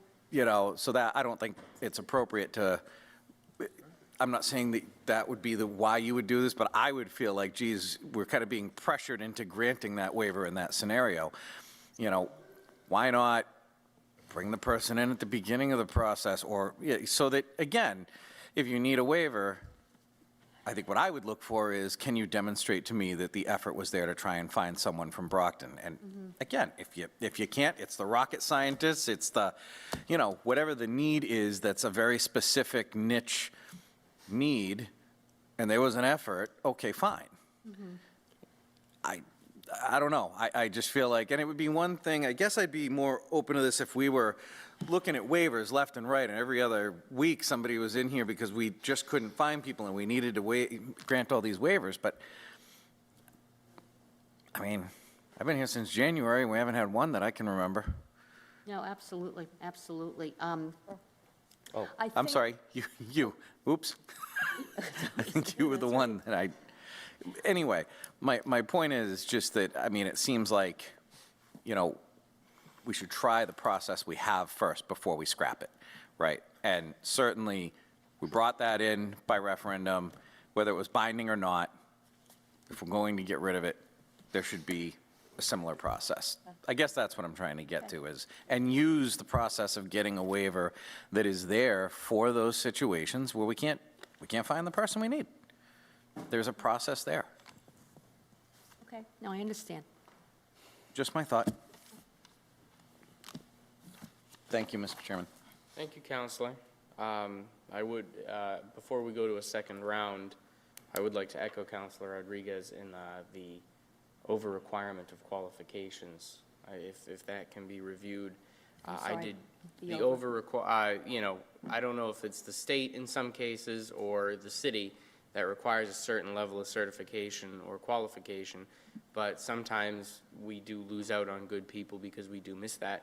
I had 2 full terms on this council before I had a degree in political science. The degree in political science didn't actually help with governance in any way, but that's a separate matter. Separate issue. I went to a cheap school. I'm okay. If I can just respond to that, we do, in terms of our qualifications, what we do always leave kind of an equivalent. So we might say this is something that's preferred. We try to give a broad kind of range, and even with educational years of training, we always say, you know, if there's equivalent education, experience, training, so be it. And you know, there's some positions that do statutorily require certain degrees, but other than that, we really do try to give a broad range. Thank you. Nobody else for a first round? We go back to Councilor Farwell. All right, I'll try to close this out first by saying thanks to everyone and thanks to the councilors for what I think was a very good discussion. I'm going to leave you with a few thoughts. We already blew up this issue of a referendum approving residency because years ago a mayor bargained it away. You can leave after 7 years. So you've already fragmented that. You've fractured it. It's in pieces. Number two, why should 1,800 teachers be exempt and the rest of the workforce have to live in the city per the ordinance? Number three, interesting comparison. You're 23 years old, you have a college degree, you want to be a teacher, you can live anywhere you want. You're 23 years old, you have a college degree, you'd like to be an administrative assistant at City Hall, you've got to live here. These are the things I think we need to think about in terms of fairness, in terms of recruiting. I don't think this should be the last discussion because I think there were some excellent points and some issues raised tonight. But the bottom line for me is find the best qualified candidates. If there are barriers, eliminate them. Help us diversify the workforce and do it in a way that we always have a pool of candidates that where we are using taxpayers' dollars, as Councilor D'Agostino mentions, that to me is all the more reason why we want the best qualified person to be employed. So if there's no one else, I would move to recommend this favorably, and again, thank everyone for the discussion this evening. I think it's been very beneficial. Second. Motion's been properly made and seconded to recommend this favorably back to the full City Council. All in favor? All opposed? The motion passes. Thank you, directors. Chief. Thank you. Good evening. Thank you. Chief, Councilor Rodriguez, at some point, one of you guys is going to have to tell me about this Bradley's place. You weren't born with those Bradleys? Oh, my goodness. Absolutely. Oh, my God. Number 7. Now I just feel old. Called Walmart now. Resolve, If you got it, go on it. be it resolved that members of the Brockton Interfaith Community Leadership Team or their designees be invited to come before the Finance Committee to discuss blueprint for a welcoming Brockton and to provide additional information regarding the event is scheduled on October 20th, 2022 at Joseph F. Pluff Academy School. Invited, Iolando Spinola and Angel Cosme. Good evening. Angel? Hello, my name is Yolando. We're here to reintroduce ourselves or introduce ourselves to you and our work that we've been doing. My name is Yolando. I'm a resident of Brockton. I immigrated to the United States when I was 4 years old with my mother and my brother from the Cape Verdean Islands. I went to Brockton High School, Bridgewater State University. I have a master's in community engagement. I consider myself a community planner and organizer in a lot of ways. And I consider Brockton my home, and I want to make it a better place. I've been involved in the city and in the Commonwealth in many different ways, and I'm here with a good friend of mine, George Angel. Good evening, everyone. My name is George Angel Barreras. I've lived in Brockton for about 5 years now, and as an active citizen, I've voted in every election, worked in private businesses, attended Massasoit here as a student, and I've also worked for Brockton Public Schools, doing food, housing, clothing assistance, and running parent engagement events in collaboration with the lifelong public and service employees here of the city. As the son of 2 immigrants and a person of both Black and Hispanic descent, I am grateful to the people of Brockton for being my village, my sanctuary, and my home. And I'm honored to call all the different people of this city my extended family. Thank you for having me. So, we are leaders of the Brockton Interfaith Community and a part of the immigration team. Together, we bridge the gap between direct service and organizing in a way that centers family, relationships, and that builds collective power. We want Brockton to become more welcoming and a more inclusive city for everyone, including all of our immigrant siblings. Our team has been brainstorming how to best support immigrants in our city and to reduce any barriers and increase access to opportunity for folks of all different stripes. And we want people to thrive in the city. We want to welcome everyone to come and participate in civic life.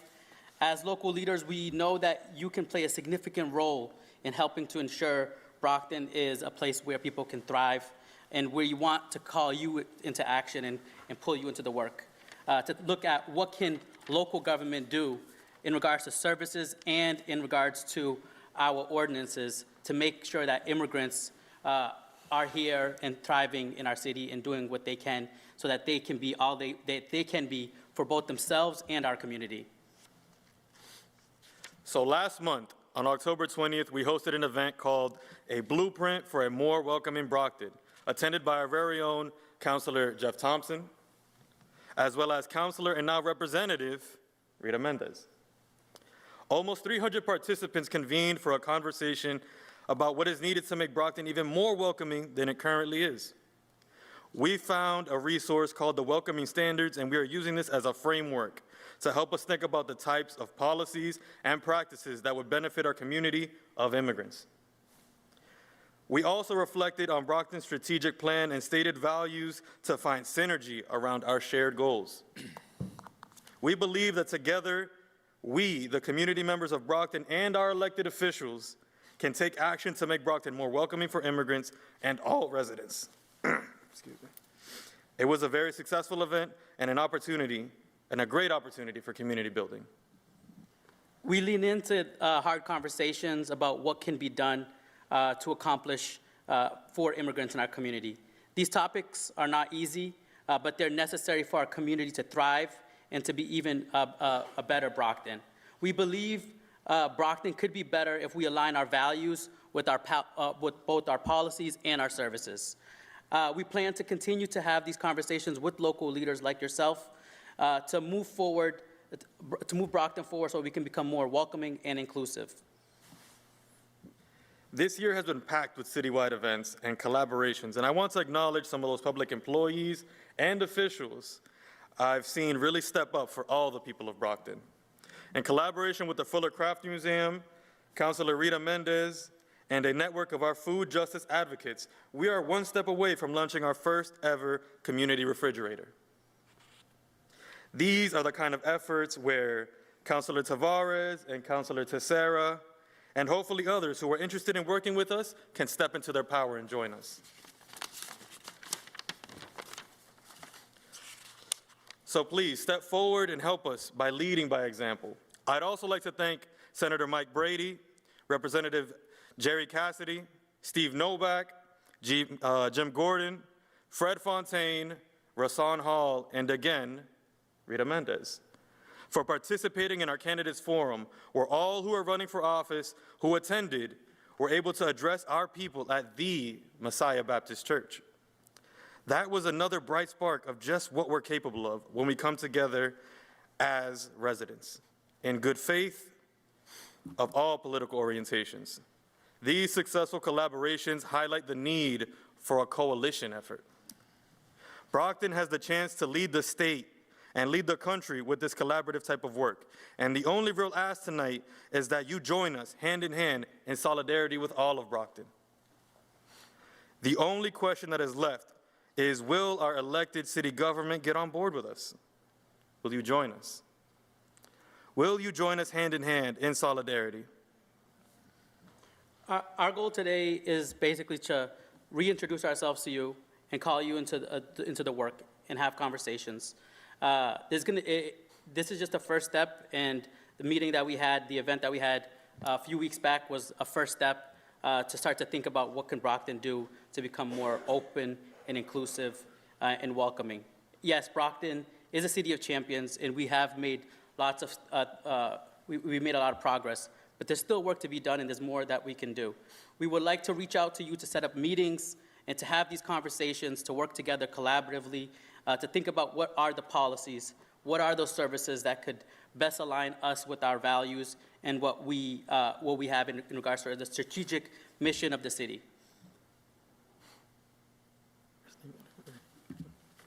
So, to leave you with two parting quotes, as we come to you in friendship, hopefully we can leave together in solidarity.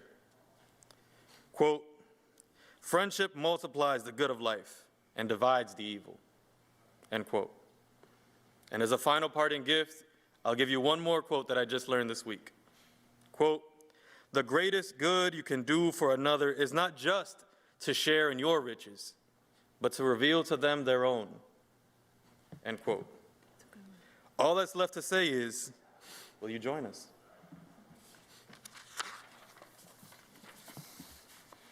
And we'll open it up for any questions about the event, that we had the welcoming, the blueprint for a more welcoming Brockton, and we'll also open it up for you in regards to the work that we've been taking on as the immigration team that's a part of BIC. Thank you for your time.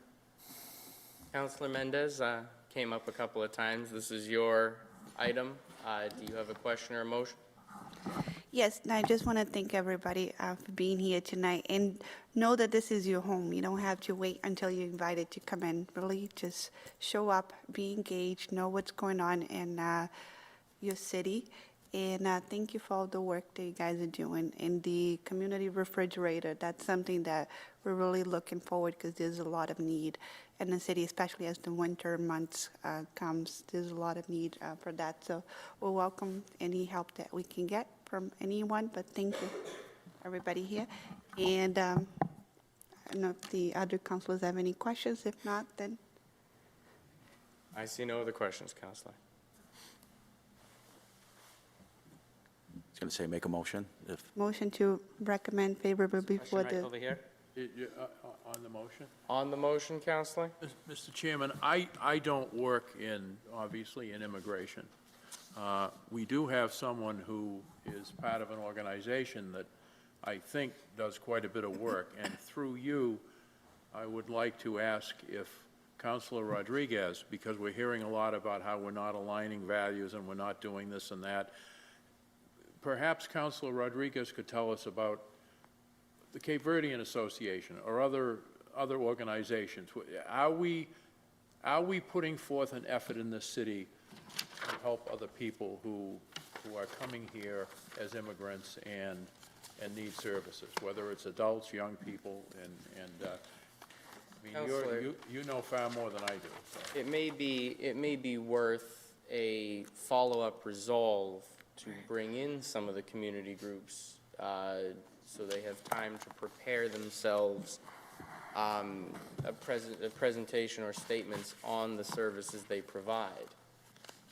Mr. Chairman, I don't disagree with you. It's just that I don't want to leave the people who are watching this tonight with the impression that we're not doing anything. Because I think that would be at least my judgment is it's a misimpression. But that's why I was going to defer through you to Councilor Rodriguez. Councilor? Through you, Mr. Chairman. And I applaud you for doing what you're doing. The more the merrier, in the sense. That's the way I see things in this community. But often, an issue that kind of strikes me in a sense, it seems that we people from the immigrant communities, sometimes we feel there's a need to destroy before we can rebuild. And I think one of the issues that I have had in this city is the issue of augmentation, not necessarily of destruction and construction.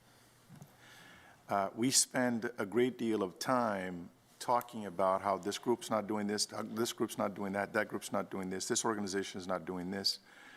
And you've got some immigrant organizations in this community that has been here since, like I can tell you about the association, it's been here for 44 years. Crawling sometimes, like a crab, sideways a few steps sideways, a couple more steps this way, having some real difficulties in terms of getting what is the focal point, which is resources to bring into the community. It's not about the willingness to do, because we know what the problems are. I'm an immigrant myself. I came here as a 16-year-old, spoke absolutely no English. I got a great education through our public school system to a point where it allowed me to go on to college and do some of the things that I did, join the military and do a variety of other stuff, learn the language. But the point is that I joined that association to see what I can do to help out. But in joining the association, it becomes very difficult where the pie is so small to begin with. When we start chopping it all up, sometimes we don't have resources to pay the light bills. So you might have resources to pay your gas bill, but you're not paying the light bills. So I'm in the dark one week. You're in the cold the following week. That's the way it's been. So instead of reinventing the wheel at times. Well, we need to start spending some time doing it. This is my opinion. You know, we need to start figuring it out exactly how can we leverage what we have in terms of the human resources in our community and go after the real resources to bring into that community. Because when I hear, you know, us talking about putting in policies and procedures, I mean, you just heard what happened a few minutes ago with the, you know, with the residency thing. It's just on paper. And if we're not putting resources, or we're not all going after looking for those resources to bring it back into the community, frankly, it's the same issue that I've had in the past with BIC, you know, where you have all these asks, and then 2 months later, you're on another ask somewhere. And then a couple months later, you're on another ask somewhere. It's almost like we need to kind of ask and stick with that until it's done before we can move on, you know? And that is what sometimes some of us in this community feel, is that the work that a lot of folks in the immigrant communities are doing. On Saturday, we're holding a forum on the new law that was just passed for, you know, with driver's license for the communities from 5 to 7 at the association. It's not us that's doing it. It's the Brockton Workers Alliance that's doing it, because, again, it's called teaming up to do what we can to help this community out. Yes, we'll get the people there, but it wasn't our initiative, because that's the way things are. We have a place where people can go. I was talking to someone earlier today. You know, we have provided vaccinations at that place, at that association. Just a couple hours a week, we vaccinated over 2,000 people. Vaccination, not just, you know, putting out flyers and talking about it and stuff. These are actually needles in the arms, you know, through the health department and through Pinnacle and some of these other organizations that kind of have collaborated to do this. So what I'm saying is there's a lot being done. We have an ESOL class that we have about 45 people on the waiting list to take the class. We can't have a second class because we can't afford to pay somebody to teach it. And we can't find volunteers to teach it. You know, because those volunteers who might want to do it are busy doing other things. So it becomes a problem of the resources, you know, because if you give me the resources, you don't have to worry about immigrant issues in the city, honestly. If you give me resources, like some of these other communities have, you don't have to worry about immigrant issues in this community. But the problem is we don't have the resources. And the ideas, the folks that have the ideas and how to get those resources, sometimes we get sidetracked, you know, talking about other things instead of kind of looking at resources to bring into the community. You know, we ran a summer program with over 300 kids at the Gilmore School. We provided jobs to 60 kids, 60 Brockton teenagers for 6 weeks during the summer months, you know, in collaboration with the school system. Those are things that are being done in this community, but unfortunately, again, we could provide jobs to 120 kids. We can do 600 kids, but we don't have the resources to do it. It all comes back to the dollars and cents. And again, fragmentation doesn't help our community out. What we need is a lot more collaboration, a lot more put your hands in and help us move some of these things ahead. The association, we augmented the name of it in 2012 to it now being called the Cape Verdean Association. Underneath it, it's the Immigrant Assistance Center. We have a Haitian employee, there's a Spanish employee, there's as well as Cape Verdean folks working out of there. You go into our ESOL classes, there's, you know, the Latino community, Latino community is there, the Cape Verdean community is there, the Haitian community is there, and as well as the Brazilian community taking classes because, again, when you make it available, people will come to it. But again, it comes all the way back to human resources. We have the human resources. We don't have the resources to go along with the humans that we have. And that's what I hope that we can actually do as a community, you know, instead of slinging mud from here to there, that we work together as a community to pull whatever little we have. I'm telling you right now, with my energy and some of the folks that I deal with, if we had the resources that Boston had, we wouldn't be here talking about this. But we don't have those resources. We're not Boston. We don't have the resources that the mayor's office has to to deal with the issues that we have in this community, which is a vast, vast, vast issue. So I hope that you guys will keep up, doing the things that you're doing.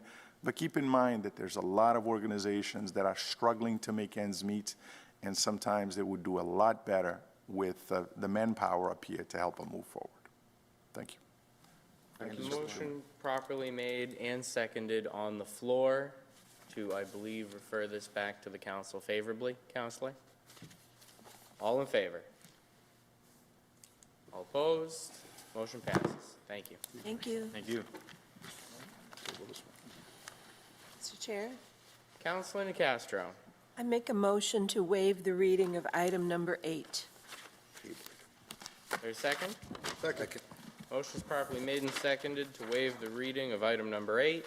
The chairman, On the motion, Counselor Azak. I'd like to make a motion to table this item as the election's already passed and is, The item needs to be read or the reading needs to be waived before we make that motion. okay. Motion's properly made and seconded to waive the reading. All in favor?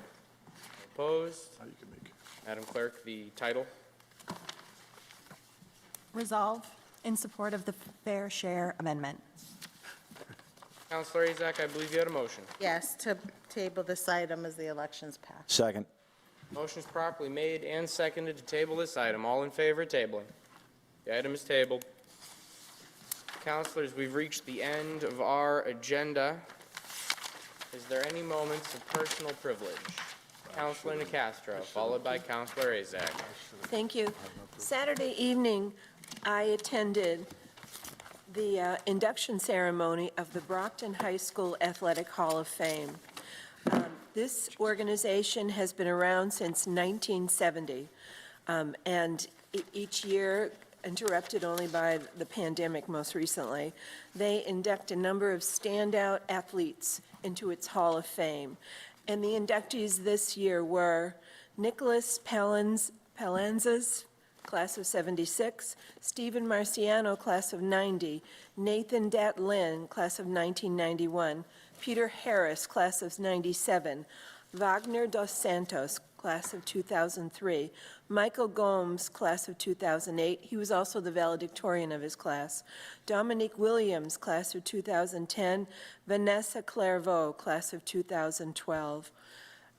Some of them are professional musicians. Some of them lettered in more than one sport. Some of them are still practicing these sports professionally. Of note is Vanessa Clairvaux, who represents Haiti in track and field. These are standout players who've made Brockton proud, and they continue to make Brockton proud. And I wanted you all to know about it and to be aware of them and this organization. These are champions of Brockton. Thank you. Thank you, Counselor. Counselor Azak. Thank you, Mr. Chairman. Tomorrow, Tuesday, November 22nd at 3 p.m., here at City Hall, in collaboration with Mayor Sullivan's office, we will be hosting the second annual Lebanese flag raising in honor of Lebanese Independence Day. So I look forward to seeing everybody here. It was really exciting last year to have the first Lebanese flag raising, so we're looking forward to this year. On another note, we will be having an ordinance meeting on Thursday, December 1st at 6 p.m. here in council chambers. Thank you. Thank you, Counselor. Counselor Thompson, you have something? Yes, thank you, Mr. Chair. And I just want to make an announcement for this Saturday's holiday parade and celebration. The festivities are going to start at 10 o'clock a.m. here at City Hall Plaza. And we'll have activities throughout the whole downtown area, including food trucks. We'll have vendors. We're going to have a lot of music. And at 1 o'clock, the parade will kick off. So this is going to be a huge event in our downtown. The theme of this holiday celebration is back together again. And so I welcome everyone to come join us this Saturday, November 26th, starting at 10 a.m. here at City Hall. And it's going to be a great time, and I'm looking forward to seeing you all there. Thank you. Thank you, Counselor. Counselor Farwell. Mr. Chairman, I just wanted to wish my daughter Allison Farwell Joyce a happy birthday. I will not tell you how old she is. I will just say that this will be the last year she will have a 3 in front of that figure. So, happy birthday to the world's best daughter. Thank you. Happy birthday. Councilors, on a similarly buoyant note, tomorrow is, a reminder, tomorrow is the tax rate classification hearing. We will be here in chambers at 6 p.m. There will be a public hearing for the folks at home if they have any interest. Hope to see folks there, and I know I'll see you guys there. Any other moments of personal privilege? Seeing none, we are adjourned.